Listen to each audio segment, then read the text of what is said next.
Estamos aqui em mais um Antifrágil Cast, uma convidada muito especial hoje. Hoje é especial de verdade. Todas as convidadas são especiais, mas hoje é mais especial. Mas antes de eu falar quem é, eu quero convidar você a se inscrever no meu canal do YouTube, Priscila Rodovalho Cunha, onde tem todas as temporadas gratuitas da Mulher Antifrágil. Você pode assistir e rever quantas vezes quiser ou encaminhar para alguém, né? E também me seguir nas redes sociais, onde nós temos vários conteúdos. E tá aqui comigo hoje, né, a Lia Clerô, que é minha irmã. Oi, Lia. Oi, prazer estar aqui com vocês hoje. É uma honra ter você aqui, um prazer.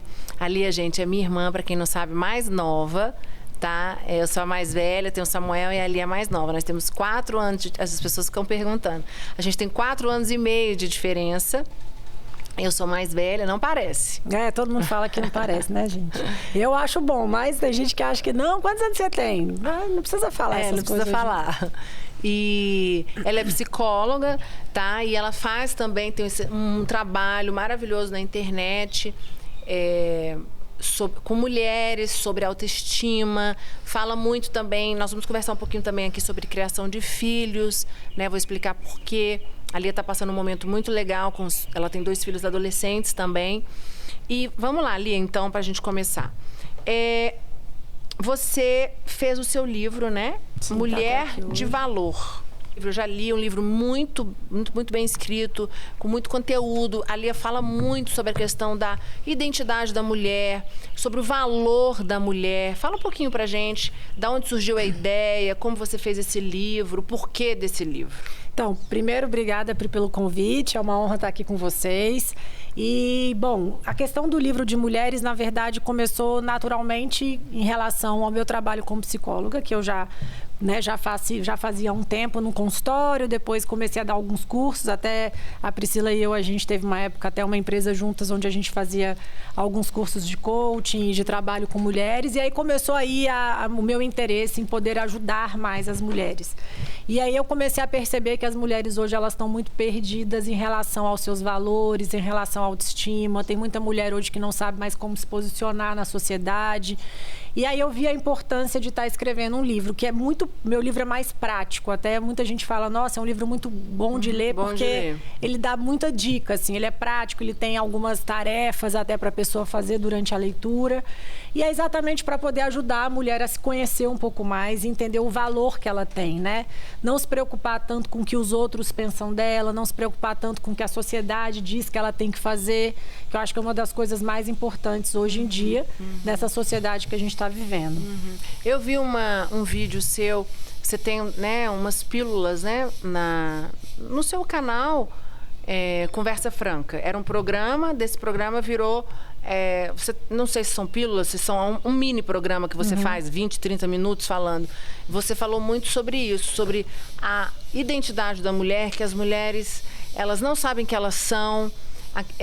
Queria que você falasse um pouquinho sobre isso, sobre as mulheres, elas querem agradar todo mundo. Hoje em dia a gente vive uma sociedade, você não sabe quem você é, você não... Por exemplo, para botar uma camisa, você tem um estilo, eu tenho um estilo. Não adianta eu querer te imitar. Porque a roupa que eu visto não vai ficar boa em você, e às vezes a roupa que você veste não vai... É uma questão de identidade. E você fez um vídeo muito interessante falando sobre isso. Na verdade, o programa começou há bastante tempo, né? Até na Rede Gênesis.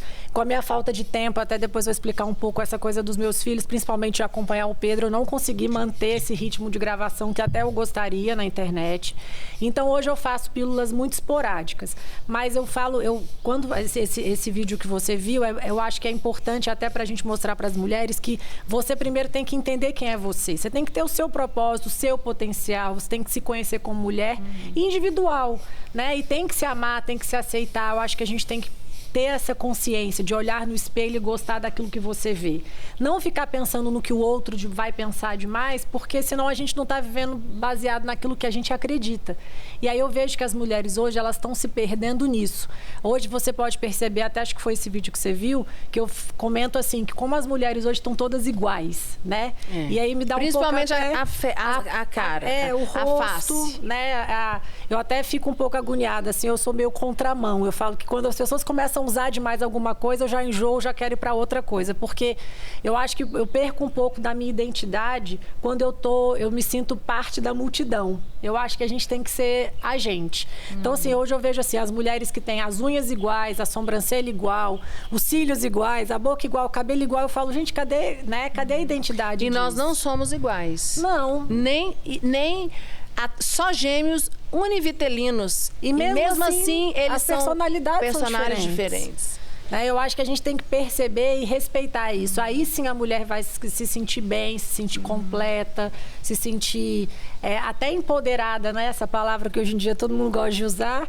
Mas eu acho que o empoderamento é muito mais para você. Você tem que se sentir bem com aquilo que você está fazendo. Agora, Lia, e outra coisa... Empoderamento é uma coisa bem interessante, porque muita gente confunde empoderamento com feminismo.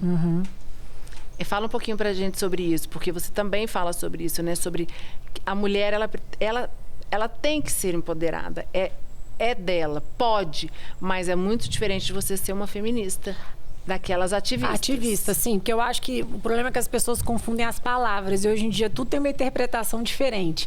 Por exemplo, na época da nossa mãe, a gente sabe que a minha mãe sempre foi uma mulher empoderada. Ela sempre foi à frente da sociedade. Ela sempre foi uma mulher que, por exemplo, antigamente pastora não pregava, pastora não podia trabalhar fora. E minha mãe sempre foi o contrário disso. Sempre trabalhou fora, sempre ensinou pra gente como ser forte. Eu e a Priscila, acho que a gente é um exemplo disso, né? Nós somos duas mulheres fortes que a gente nunca deixou nada nos abater demais. A gente não tem, acho que nosso pai e nossa mãe ensinou isso a gente. Então, assim, vambora, né? Com os nossos filhos pequenos, a gente não teve essa história de... Eu falo, gente, eu queria tanto ter tido 6 meses de licença maternidade. 2 meses já estava trabalhando. Então, eu acho que o empoderamento da mulher, eu acho que é você se sentir empoderada no sentido do poder, assim, com você mesma. Não o empoderamento de você estar acima das outras pessoas, não estar acima do seu marido, não estar acima do... Isso. Né? Estar Fala acima um pouquinho das sobre coisas. isso, porque as mulheres confundem muito.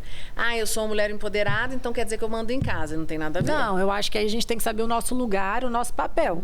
Até porque, para eu ser uma mulher, o nome mulher já vem com características de funções, né? Um homem tem os seus papéis e as mulheres têm os seus papéis. E hoje em dia, eu acho que o grande problema da sociedade é que os papéis estão invertidos.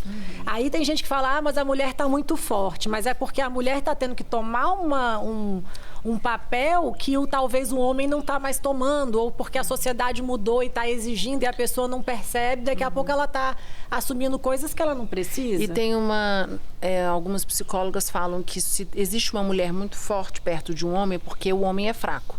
Eu concordo com isso. Só existe mulher forte mandando onde não tem que mandar, você tem espaço, né? Nós duas somos casadas e nós somos mandona. Nós somos fortes. Mas nem eu nem a Lia mandamos em casa. Porque é uma coisa que eu falo muito na igreja.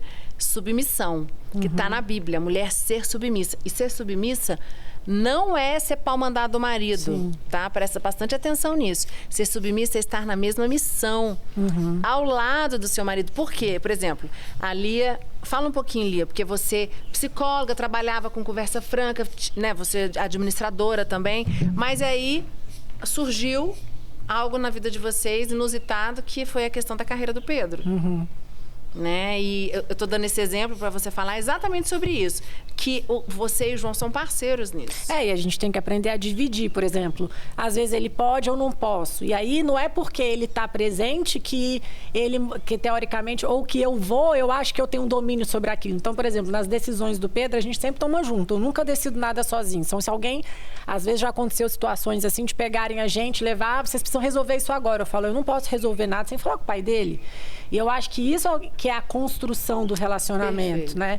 E eu vejo muitas mulheres... E isso não tira você de ser uma mulher empoderada. Não, e eu acho que tem muitas mulheres hoje, inclusive, que eu acho que elas esqueceram o papel da mulher, do cuidado, do carinho, da atenção, de ter uma casa arrumada, de servir o marido. Eu acho que isso faz parte, né, do relacionamento. Do mesmo jeito que o homem também precisa cuidar da mulher, a mulher precisa cuidar do homem. Isso não é se sentir diminuída. É parceria, né? É parceria, né? Eu acho que isso é uma coisa que tem que surgir naturalmente. E não me sinto diminuída, por exemplo, de servir alguma coisa para o meu marido. E eu vejo que tem mulheres que falam, ai, gente, mas não precisa. Eu falo, gente, mas se você não tem isso no relacionamento, o que você vai ter, então? Por que não, né? Por que não? Eu não sei se é porque a gente foi criada, minha mãe sempre, né, foi parceira, muito parceira do meu pai, mas ela sempre soube o lugar dela. Sim. Então, ela nunca esteve acima. Então, nós aprendemos isso. E a gente, às vezes, eu fico vendo mulheres com muito problema de casamento porque elas não estão no lugar delas. Porque, às vezes, elas estão querendo um lugar que é do marido. E, às vezes, o marido sente falta daquela mulher, da esposa. Sim. Ele quer uma esposa. Eu tenho assim, mas eu odeio cozinhar. Mas, então, não cozinha, você... Alguém cozinha. Mas aí arruma a mesa, prepara... Ou pelo menos pede para alguém cozinhar, ou não precisa ser você. Eu também não gosto de cozinhar. Eu e a Priscila, acho que a gente não puxou isso. Não esse dom, não. A gente é prática, mas a gente tem pessoas que nos ajudam, a gente consegue... Né? A gente gosta de servir, a gente gosta de receber. Então, eu acho que isso faz a diferença também. De poder mostrar para a pessoa. Eu acho que isso é uma forma de amar, de mostrar o seu carinho. É igual com o filho. Imagina se você também não cuidar do seu filho e falar, ele que se vire com as coisas dele. Não pode ser assim, né? Não pode. Não tem como. E essa questão, e o livro da Lia fala muito sobre isso, né? Porque quando a mulher ela tem o valor, quantas mulheres, Lia, estão em depressão porque elas estão perdidas? Eu vejo hoje que a gente está numa sociedade não só de depressão, mas de muita crise de ansiedade. Eu recebo muita mensagem no Instagram, que até é uma coisa que eu preciso retomar. Estou tentando me organizar para isso, porque eu vejo que as mulheres estão carentes disso, assim, e elas me mandam mensagem contando como se fosse assim, me usam até como uma psicóloga mesmo, uma confidente falando, Lia, eu estou passando por um momento muito difícil, eu estou tendo crise de ansiedade, o que você me ajuda, como é que eu posso fazer? Porque eu acho que elas têm tantos afazeres e elas têm tanta necessidade também de agradar, de querer fazer tudo, de dar conta de tudo, que a gente hoje em dia está passando por isso, nós mulheres acabamos tendo que... A gente é multitarefa, né? Então a gente sabe fazer muita coisa ao mesmo tempo, e aí as pessoas elas estão extrapolando um pouco, e aí estão começando a ter ansiedade, porque não dão conta de tudo, se sentem extremamente cobradas. E aí no livro eu falo muito isso, que a gente pode viver uma vida sem cobranças exageradas, né? Tá tudo bem se eu não der conta de tudo. Tá tudo bem se eu falar assim, hoje eu não vou dar conta, hoje eu não consigo, hoje eu preciso de ajuda, né? E a gente não sabe pedir ajuda. É outra coisa que nos casamentos hoje em dia acontecem, que a gente acha que a gente precisa dar conta de tudo. E aí uma hora a gente tem que chegar pro nosso marido e falar, não tô dando conta, né? Preciso de ajuda. E eu acho que isso mostra também um pouco da fragilidade. E tudo bem também você passar por isso, né? Não tá certo, né? Não tem certo e errado nisso, né? Qual é o problema da mulher se falar que ela tá frágil naquele momento? Não é ser frágil, que é o que eu falo no meu livro. Estar, né? É estar naquele momento. Eu falo que a gente não é super mulher maravilha. A gente chora. Sim. Ainda mais que a mulher tem a questão toda hormonal. Sim. Mas ela se permitir naquele momento. Mas também não aquele estado não permanecer. Isso, eu acho que aí você tem que se sentir... Você pode sentir naquele momento, mas aí logo depois você tem que falar, não, bola pra frente, vamos respirar fundo. Mas tem aquele dia que você tá afim de ficar em casa um pouco mais quieta, mais reflexiva. No outro dia você já tá bem, mas eu acho que é muito mais a gente se conhecer e se permitir, mas não deixar que aquele estado se prolongue, que é igual a crise de ansiedade. Se a pessoa ela começa a manter ter crise de ansiedades tão constantes, daqui a pouco ela está sofrendo uma síndrome do pânico. E ela não percebe. E a gente sabe que crise de ansiedade é perca de controle, né? E eu tenho uma amiga, por exemplo, que foi para o hospital um dia desses. E aí ela ali, eu tô desesperada porque eu acho que eu tô sofrendo um infarto. Aí ela contou pra gente toda a história, aí a gente falava, não, você tá tendo só uma crise de ansiedade, mas ela tinha certeza que ela tava tendo um infarto. Ela chegou no hospital, pegou a senha de infarto, ela falou, vou morrer. E aí o médico começou a conversar com ela e começou a falar, olha, o que você está tendo é uma crise de ansiedade. Ela passou por algumas coisas da vida, muito difíceis, perdeu o marido e tal, e ela não se permitiu, talvez, sentir a dor, né? Não se permitiu... ter o luto, né? Viver o luto. Parece que sempre tem que dar conta de tudo. E aí agora ela está tendo que entender tudo que ela está passando. E aí são casos assim que a gente escuta, que eu escuto no dia a dia, que eu fico impressionada. De pessoas que eu olharia e falava, é impossível essa pessoa passar por isso. E tem, né? Quantas meninas famosas, quantas blogueiras, quantas tiktokers hoje em dia, né? Que são extremamente famosas aí para os nossos filhos, já falaram sobre isso, já falam sobre a depressão, sobre a ansiedade. E quantas mulheres se suicidaram ou estão pensando em suicidar porque não estão dando conta de cumprir um papel? Da pressão, né? Elas acham que elas são obrigadas a dar conta. E a gente precisa de ajuda. Por isso que o apoio da igreja é tão importante, por isso que procurar o seu pastor e aí um psicólogo para poder estar te ajudando a você ser orientada também de uma forma melhor, né? Porque tem coisas que sozinha a gente não vai dar conta, não adianta. A gente está falando muito sobre a mulher empoderada e sobre a mulher antifrágil. E você é, né, essa mulher antifrágil, empoderada, você se tornou, né, uma mulher bem-sucedida. Mas você sempre foi assim, Lê? Não, foi uma caminhada muito longa para a gente chegar onde a gente chegou. Eu acho que a gente tem que entender que a gente, na verdade, a gente se constrói todo dia. Eu acho que até hoje eu estou me construindo. E a nossa vida é feita de ciclos, né? Então, se você for pensar assim, eu falo muito, o que a gente já viveu para onde a gente está hoje, nossa, foi muita dificuldade, muito choro, muitos dias de crises que a gente tem, né? Que a gente precisa entender, mas a gente entendeu que a gente tem um propósito e que a gente não vai desistir desse propósito. Acho que o mais importante é isso, é você saber e não desistir. Porque se você... Problema todo mundo tem, né? Mas a gente não pode se entregar ao problema. Conta pra gente um momento difícil que você viveu e como você superou ele. Eu acho que um dos momentos mais difíceis que eu vi foi, por exemplo, o acidente do Pedro. Onde eu perdi... A Priscila falou sobre controle, eu sou uma pessoa controladora. Eu não sei... A Priscila era um pouco também. A gente acha que puxou isso do meu pai. Porque a gente como a gente é muito ativa... A gente é muito proativa, né? A gente acha que a gente tem controle de tudo, né? E aí, assim, com os filhos, a gente também. Na idade, o Pedro tinha 11 anos quando ele se acidentou. 11 para 12. Ele é uma criança, mas eu já olhava ele, eu até falo, João, a gente era meio doido, porque o Pedro é muito maduro, então eu já olhava para ele com um olhar assim, não... Né? Já tem 2 anos?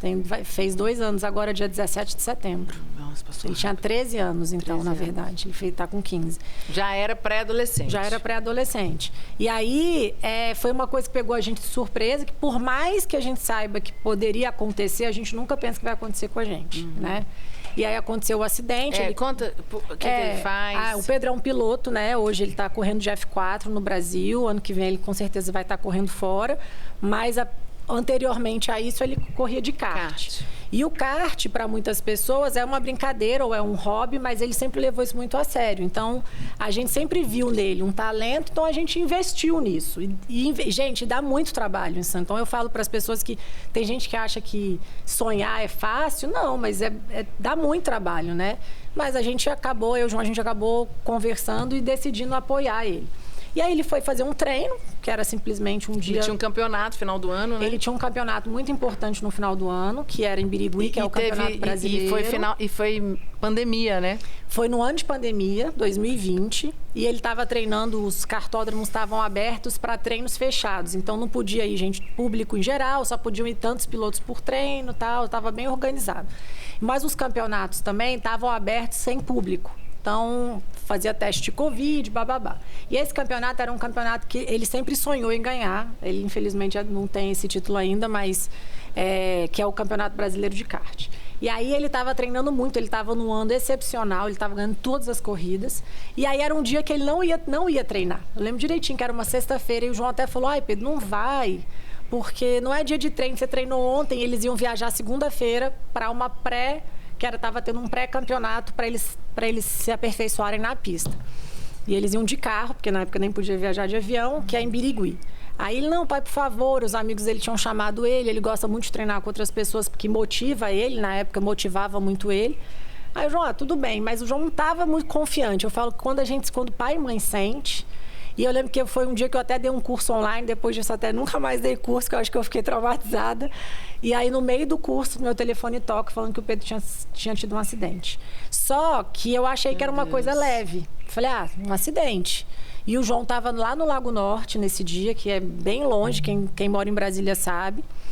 E o João sempre acompanhou ele em todos os treinos, e nesse dia o João não estava no cartódromo. E aí o mecânico e o chefe de equipe liga para o João e fala que o Pedro teve um acidente e o acidente era grave. E aí eu larguei tudo, saí correndo para o hospital. Eu lembro quando eu cheguei no hospital, eu lembro do grito dele, do estacionamento, porque o pé dele quebrou muito feio e teve que botar o pé dele no lugar. E aí tem que fazer isso sem anestesia, senão depois não consegue consertar com a cirurgia. E aí eu lembro que eu escutei o grito dele, de botando... Graças a Deus que acho que essa hora Deus me guardou de eu não estar do lado dele, que eu não ia aguentar. Enfim, cheguei lá, e aí quebrou os 2 pés, bababá, cirurgia, recuperação. Aí, até o doutor Julian, que é pastor lá da Sara, falou, Lia, no mínimo 90 dias sem andar. E aí ele começou a chorar. Eu lembro, ele foi pra casa... foi muito, a cena é muito forte, né? A fotinha dele, ele chegou em casa de cadeira de rodas com os 2 pés engessados. Né? E ele ficou 46 dias sem ficar em pé, porque os 2 pés estavam imobilizados, não podia... E aí a gente não tem noção de como o nosso corpo perde a mobilidade. Ele parou, ele desaprendeu a andar. O dia que ele ficou em pé de novo, o João me olhava e falava, menino nunca mais vai andar normal, porque ele não conseguia ficar em pé, ele não se equilibrava direito.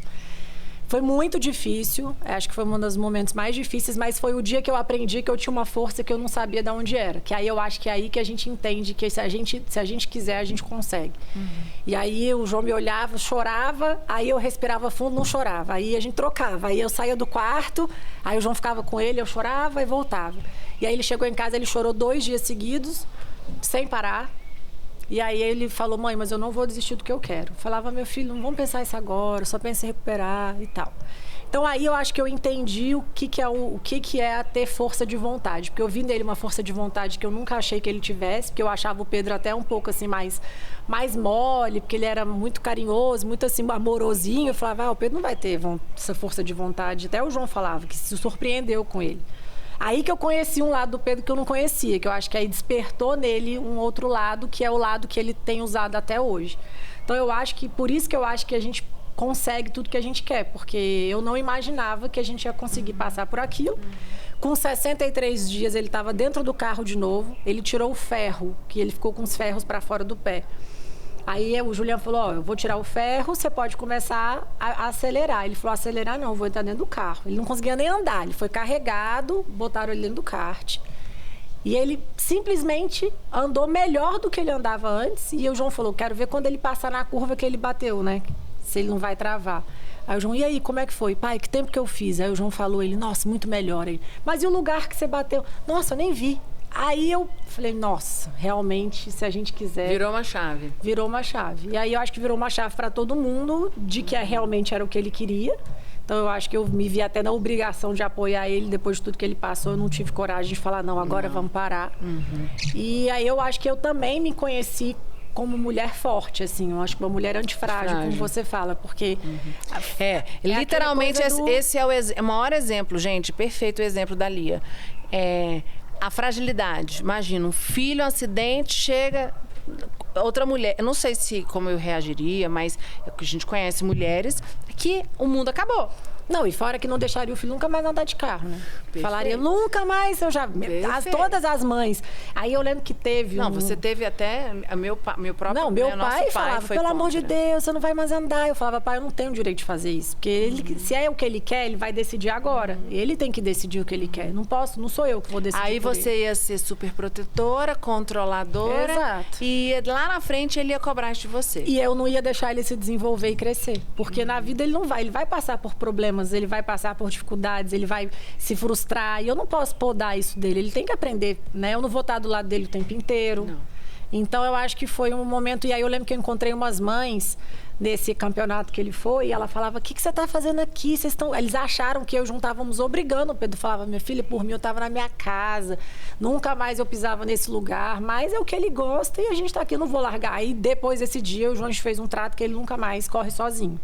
Porque eu acho que a gente viu a importância e a seriedade de poder acontecer alguma coisa. Então, aí a gente se divide em 1000, mas ou ele tá ou eu tô, pra gente dar essa segurança para ele. Ele passou um tempo inseguro também, assim, em relação à nossa presença. Hoje em dia, acho que ele já tá bem mais tranquilo. Mas eu acho que é um grande exemplo pra gente entender. Então, se você tá passando por um problema que você acha que é impossível, né, você superar, pode ter certeza que se você tiver força de vontade, Deus, principalmente, que eu acho que foi Deus que me ajudou ele, acho que foi o momento que ele realmente decidiu o que ele queria, a gente consegue. E aí, nisso, a gente entra, né? Quantos anos o Pedro tem hoje? 15 anos, gente, super decidido. E aí você fala também muito, Lia, sobre essa questão da adolescência, né? Porque normalmente os filhos entram na adolescência e dá um trabalho. E isso não aconteceu, graças a Deus, não aconteceu aqui em casa nem na casa da Lia. E, pelo contrário, o Pedro foi pro esporte. Né? Conta um pouquinho como que é essa questão. Eu vi que você já fez vários vídeos, você recebe muita pergunta sobre essa questão de criação de filhos, né? O que você fez, porque hoje o mundo tá doido, os adolescentes hoje querem só saber de ficar... só sair, rede social, não tem relação, não sabe o que é um relacionamento duradouro mais, né? Tudo é muito express, tudo muito rápido. Bom, eu acho assim que, na verdade, vou até ser um pouco dura, talvez, mas eu acho que a gente não tem problema com os nossos filhos, porque eu acho que a gente é muito presente. Hoje em dia, os pais, infelizmente, muitos pais acabaram terceirizando a criação dos filhos. E aí eu vejo gente que culpa a escola, que culpa isso, que culpa aquilo. E aí eu acho que a escola é só um papel, né, nosso como pai. Mas quem cria filho é pai e mãe. Então, assim, a vida inteira eu sempre falei isso lá em casa, que eu nunca ia deixar eles aprenderem coisas que eu não concordo. Eu sempre fui muito próxima de tudo que eles fazem. Até escuto tudo que eles fazem. Às vezes até, assim, a gente às vezes até acho que é demais. A gente fala sobre tudo com eles, a gente não esconde nada. A gente precisa, o João fala, eu preciso que eles saibam que existe, porque um dia eles vão passar por aquilo e eu não posso falar, isso não existe, criar eles numa bolha que não existe.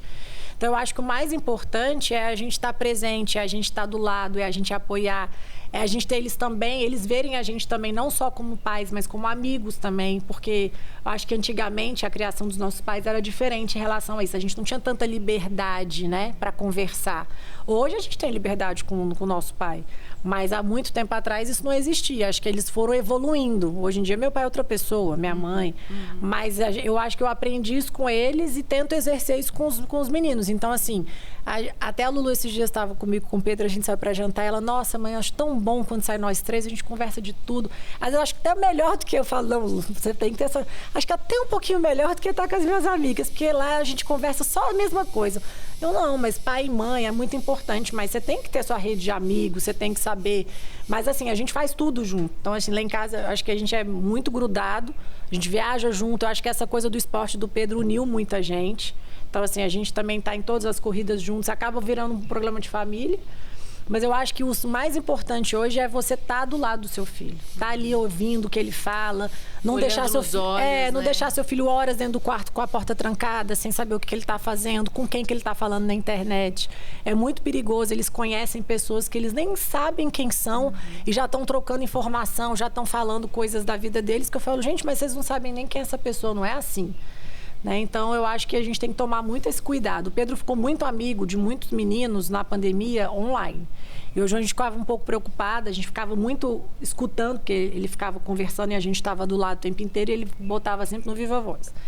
E aí, quando ele conheceu esses meninos presencialmente, eu vi que eles eram amigos mesmo. Mas eu acho que foi uma coisa assim, é um acaso, não é todo mundo. Então, hoje eles são melhores amigos. É uma turma muito, muito grudada.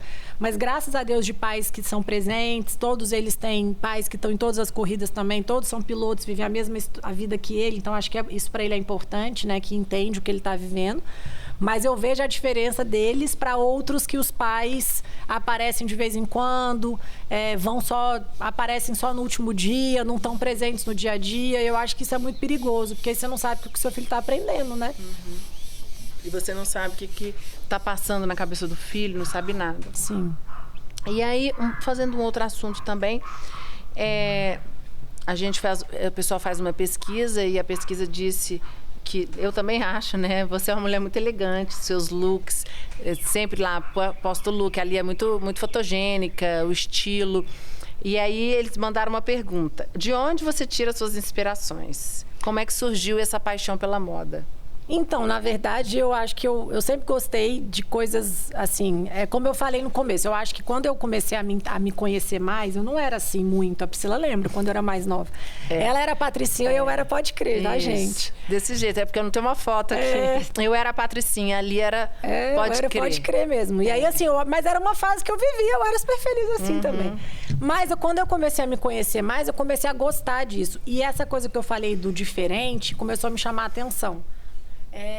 A Lulu é parecida comigo, assim, a gente compra uma coisa, aí passa um tempo, tá todo mundo usando ela, ai, mãe, já enjoei. Aí hoje em dia a gente renova tudo, graças a Deus você vende, né? Pode vender. Então a gente tá sempre nesse ciclo. Mas eu acho que hoje o que eu me inspiro muito em algumas meninas que eu gosto, que têm personalidade. Eu gosto de coisas que mostram a personalidade da pessoa. Eu gosto muito do Pinterest, eu acho que eu uso muito. Até minha mãe estava falando comigo alguma coisa de look, aí eu ensinei ela a fazer pasta. Ela, é muito complicado. Eu, não, mãe, você vai lá, olha o que você gosta, por exemplo. O que vai usar no verão? Aí eu vou fazendo mood board, que é mais ou menos você vai fazendo pastas daquilo que te inspira. E aí aquilo ali vai te inspirando a, nossa, gostei disso, não gostei daquilo. E aí você vai vendo o que aquilo se encaixa com você, que é o que você falou no começo. Não adianta também eu ver uma coisa numa menina que eu acho linda, mas que não condiz comigo, com a minha idade, com a minha pessoa, né? Eu não posso sair... É tipo eu querendo usar roupa de menina de 20, 15 anos igual eu não posso usar as roupas que que a Lulu usa, por exemplo. Então, assim, eu tenho que entender um pouco também disso. Mas é mais ou menos... Eu sou muito curiosa em relação a isso. Eu gosto. Então, quando tem alguma coisa uma marca que eu gosto, eu assisto desfile online, fico fuçando o que aparece, o que tem. Eu sou curiosa. Então, eu acho que é isso aí que isso acaba me inspirando. Mas eu acho que o mais importante é você saber quem você é e a moda tem que dizer um pouco da sua personalidade, né? Isso é muito importante, porque aí entra naquilo que você falou. Hoje, só porque tá na moda, todo mundo usa. Aí eu também não gosto disso, não. E às vezes eu até vou antes. Eu vou contra, né? Hoje em dia tá tudo muito pele à mostra, por exemplo. Aí teve um dia que eu queria comprar umas camisas, umas blusas. Eu falo, gente, não existe mais roupa que não tem. Decente. Tudo tem que ter um corte no meio da barriga, tudo tem que ter um negócio no meio do peito. Eu falo, nossa, mas... Eu fui comprar vestido, eu tive dificuldade. Todos têm recorte. Porque, blusa, saia... Tudo é cropped, acho lindo, mas eu vou pra igreja, como é que eu vou aparecer? Não tem nada a ver. E quem trabalha, por exemplo, como é que eu vou pro trabalho com barriga de fora? A roupa também mostra um pouco. Tá super difícil, porque eles foram muita sensualidade, é lindo tudo, mas você tem a hora, o local e com quem você vai usar e a idade. Eu até tenho umas meninas, assim, tem umas mulheres que eu gosto, mas que eu não tô gostando tanto mais, porque eu acho que elas estão se perdendo. Ou demais para publicidade, que eu também não gosto, que aí eu não sei se ela tá gostando, se ela tá usando, porque estão pagando ela para usar ou se ela realmente gosta. Eu fico, às vezes, na dúvida em relação a isso. E a outra coisa o que é verdadeiro, né? E outra coisa que eu acho que é também ela ter senso da idade que ela tem.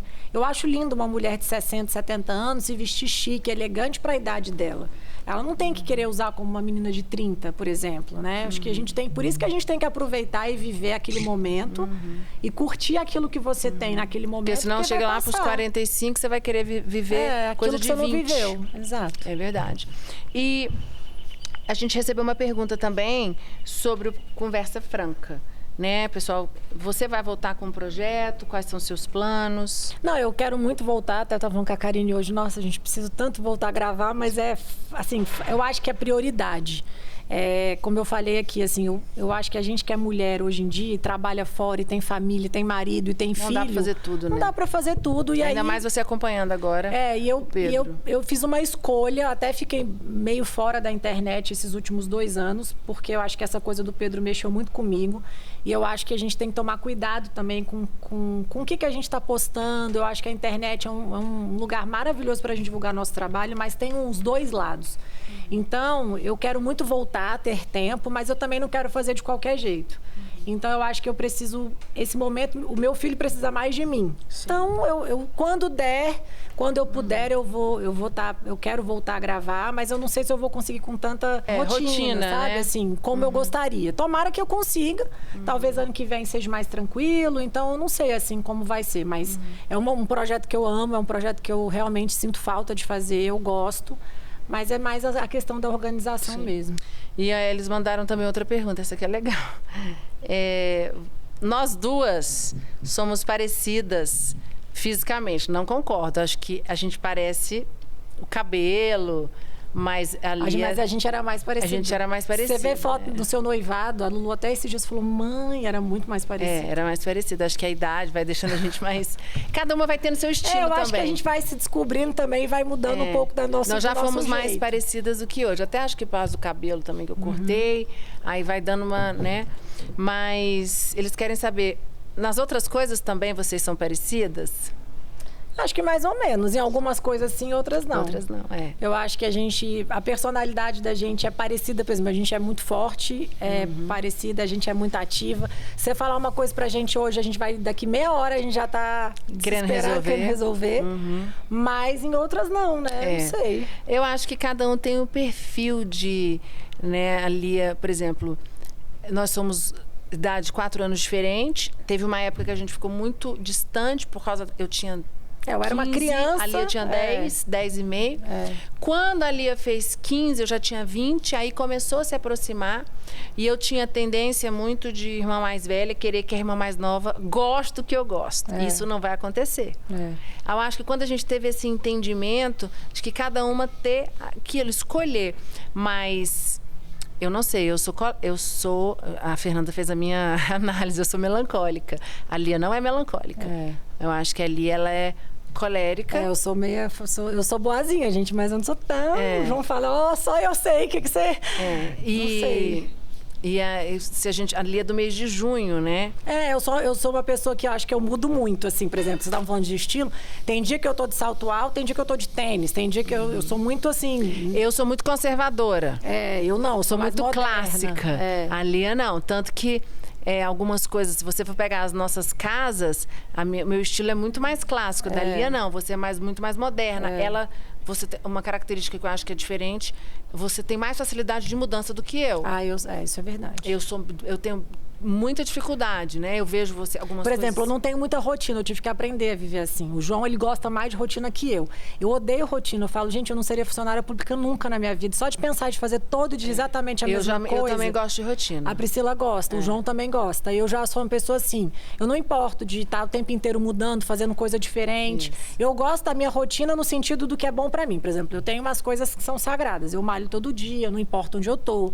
Eu leio a Bíblia todo dia, não importa onde eu tô. Eu tenho as minhas regras, mas eu não sou tão presa a isso. Eu acho que nisso aí você é mais que eu.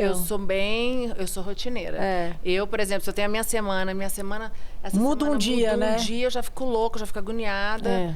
Então, assim, eu acho que esse é o legal. Não tem como 2 irmãs, 2 irmãos. A gente tem os dois, né? São totalmente o Davi diferentes, e o Gabriel. os meninos lá em casa. Eles são totalmente diferentes. Não adianta eu querer... São opostos. Eu acho que é importante você falar sobre isso, porque muita gente... Compara, né? Compara. E muita gente também tem irmã e não sabe como lidar. E quem tem 2 filhas mulheres, eu acho que também...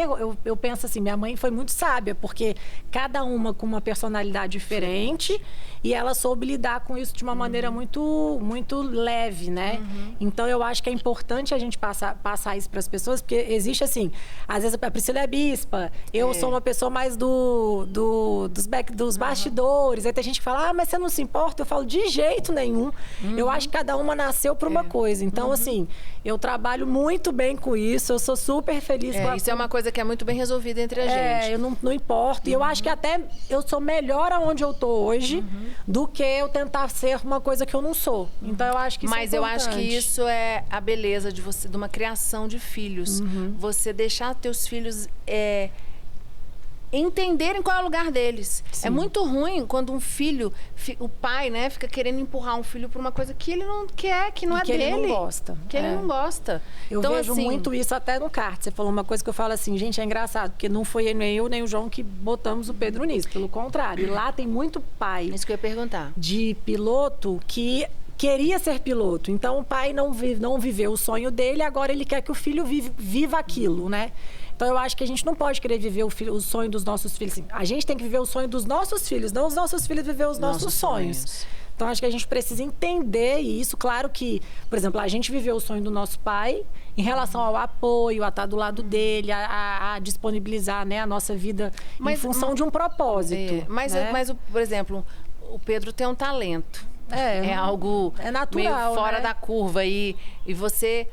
ter pais que estão apoiando. Então, porque tem outras famílias que não têm... Que os filhos, eles vão ser excelentes advogados, médicos, profissionais, mas não têm o dom pro esporte. E aí frustra porque o filho não vai realizar o sonho do pai. Que não foi o que aconteceu com vocês. Não. É um sonho dele, nato dele. A gente até fala pra ele, se um dia ele decidir parar, nem eu nem o João vamos culpar ele, ou vamos cobrar isso dele, porque ele tem que ter muita certeza daquilo que ele quer, ele que vive uma vida com muita pressão. Todo dia pressão, todo dia pressão. Eu aprendi a lidar com pressão, mas eu não gosto de ficar o tempo inteiro lidando. Acho que a gente já tem tanta pressão na nossa vida hoje, a gente trabalha muito, é muita responsabilidade que a gente já tem. Então eu falo, arranjei mais uma, mas assim, eu acho que a pessoa tem que saber lidar, porque não é todo mundo que tem essa característica, né? Bom, gente, o papo tá gostoso, mas chegou no final, nosso tempo acabou. Lia, obrigada. Eu queria que você deixasse um recado para as mulheres que estão nos assistindo, né? Uma dica sua sobre a mulher empoderada, criação de filhos. Eu acho que o mais importante de tudo que a gente falou, acho que a gente falou muitas coisas importantes. Então assistam e assistam de novo, porque a gente não consegue absorver tudo pela primeira vez. Encaminho, eu acho que isso para as mulheres que precisam, né, de um apoio. Mas o mais importante que eu queria deixar para vocês é não desista dos seus sonhos e de quem você é. Né? Não deixe a sua luz apagar, porque eu até falo isso no meu livro. Quando a mulher ela tá feliz, ela tá bem, ela se encontra, ela tem um propósito bem definido, tudo ao redor dela funciona de uma maneira melhor. A casa dela é mais leve, o casamento dela vai estar melhor, porque ela vai estar feliz ali. Né? Então, eu acho que você precisa entender quem você é, respeitar isso, viver de uma maneira, sabe, leve, e não se culpar tanto, porque a gente, mulher, já tem, parece que tem um sobrenome culpa, né? A gente já é mãe, então sempre tem culpa. E a gente tem que fazer o nosso melhor, sempre. O nosso melhor como mulher, como esposa, como mãe, né? Como empresária. Eu tenho que sempre pensar, estou dando meu melhor? Então, se eu estou dando meu melhor, eu não preciso me culpar, nem me cobrar mais, porque aquilo ali só vai estar me fazendo mal. Então, se dedique ao máximo naquilo que você faz, e faça da melhor maneira que você pode. É isso. E você com certeza vai ser mais feliz, vai ser mais leve e vai conseguir encontrar a sua felicidade sozinha, né? Sem depender muito dos outros, que eu acho que isso é o mais importante. Verdade. Bom, gente, obrigada, Lia, por você ter vindo. Eu que agradeço o convite, adorei. Seu dia corrida, a agenda, foi até um milagre. Não, gente, eu saí 7 horas da manhã de casa hoje. Eu falei, Karine, passa aqui só pra fazer uma maquiagem que eu tava... Mas eu adorei o papo, eu gosto bastante, tira a gente da nossa rotina e faz a gente pensar. Obrigada pelo convite. Bom, e nós chegamos ao final de mais um Antifrágil Cast. Então, vou te convidar para você que ainda não se inscreveu no canal do YouTube, se inscreve, compartilha com todo mundo. É um bate-papo leve para mulheres, quem tem filhos, né? Aí depois vai lá, a Lia tem vários vídeos no canal dela, é bem legal. E então compartilhe, assista quantas vezes for necessário e me segue nas redes sociais. Um beijo, fica com Deus, até o nosso próximo Antifrágil Cast.